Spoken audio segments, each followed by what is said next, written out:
দ্বিতীয় পোষ্টমৰ্টমটো ফাদিল কৰা নাই, পূজাৰ কাৰণে ৰৈ আছো।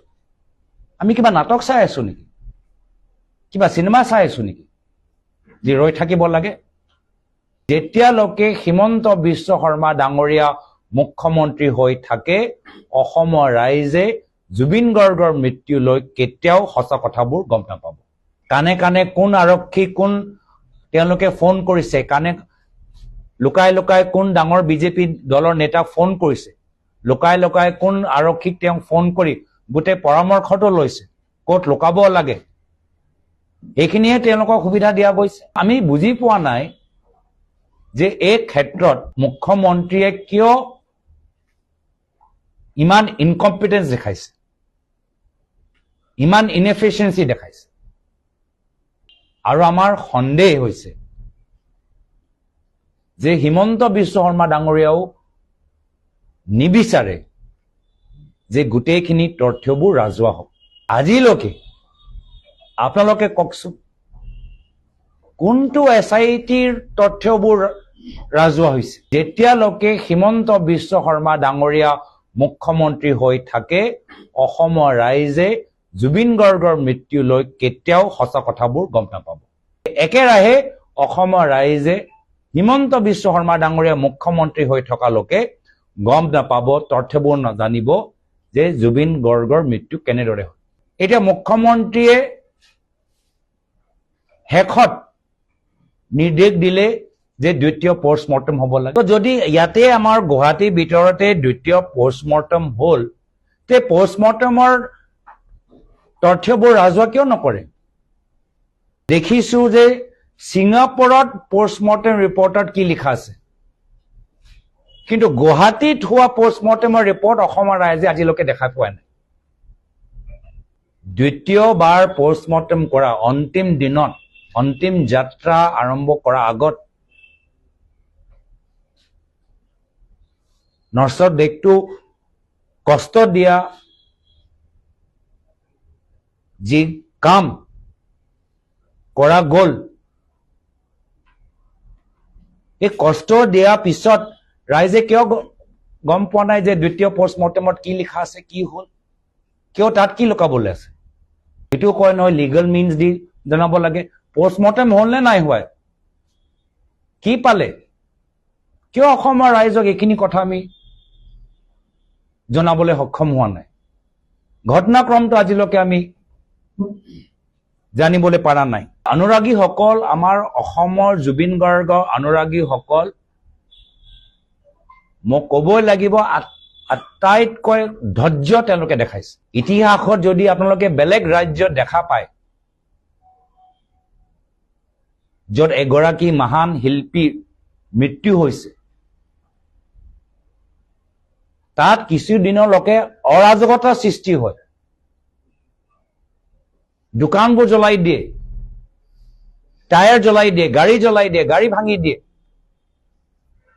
কিন্তু অসমৰ জুবিন গাৰ্গৰ অনুৰাগীসকলৰ ধৈৰ্য মই মানিছো, মই চেলিউট কৰিছো। ন্যায় বিচাৰিছে, গান গাইছে, একগোট হৈছে, কিন্তু কেতিয়াও অৰাজকতাৰ সৃষ্টি কৰা নাই। খুব ধৈৰ্য সহকাৰে এখন চৰকাৰটোক সময় দিছে যে আপোনালোকে উচিত তদন্ত কৰি তথ্যবোৰ ফাদিল কৰক। সেই অনুৰাগীসকলক সন্মান কৰাতকৈ হিমন্ত বিশ্ব শৰ্মা ডাঙৰীয়া নিজৰ আৰক্ষী যোগেদি তেওঁলোকক ভয় খুৱাইছে, লাঠিচালনা চলাইছে, পিটিছে, পুলিচ পঠাইছে। আকৌ নেপালৰ লগত তুলনা কৰি তেওঁলোকৰ মাজত বিভ্ৰান্তি সৃষ্টি কৰিবলৈ বিচাৰিছে। নেপালৰ লগত কি ইয়াত আমাৰ অসমৰ জুবিন গাৰ্গৰ অনুৰাগীসকলৰ লগত তুলনা কৰি তেওঁলোকৰ সৎ উদ্দেশ্যটো আপোনালোকে অপমানিত কৰিবলৈ বিচাৰে? আৰু প্ৰথমবাৰ নহয়, বাৰম্বাৰ যেতিয়া জুবিন গাৰ্গ ছিংগাপুৰলৈ যোৱা নাছিল, সেই সময়তো মুখ্যমন্ত্ৰী হিমন্ত বিশ্ব শৰ্মা ডাঙৰীয়া এটা সংবাদমেল যোগেদি সেই সময়তো এটা কথা কৈছিল কি অসমৰ ভিতৰতো কিছু মানুহ আছে যি নেপালৰ দৰে জেন জি সমাজৰ যোগেদি অৰাজকতা বিচাৰে